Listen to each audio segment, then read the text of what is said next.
Fertikî.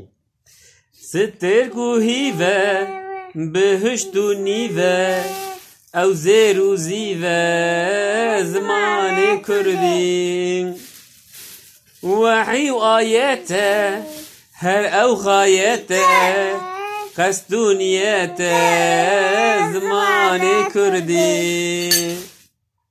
Şöhret û şan e, eşqa başan e, aşa eşan e, zimanê Kurdî.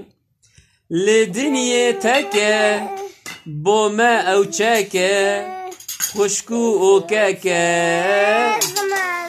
zimanê Kurdî. Dayîk û bav e, ronî û tav e, ji me re çav e, nê Kurdî. Dibivî keçem hadi nesegenê. Zarok nû emman, hîn bibin ziman, her dem û zeman, zimanê Kurdî. Aferin.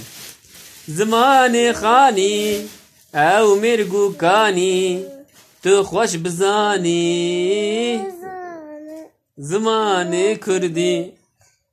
Helbesta mela, ala li kela, dûr dikeş bela, zimanê Kurdî.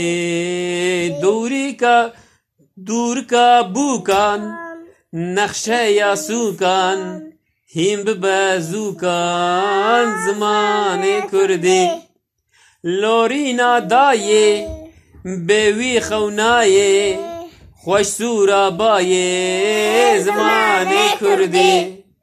Zimanê pîroz, ew e bo me dost, bisond û bisoz, zimanê Kurdî.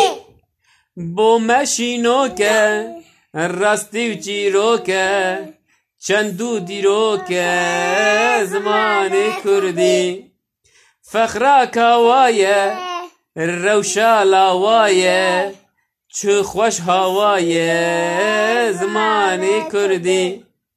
Xemla qîzane, qina gûzane, Kurd wî dizane, zimanê Kurdî.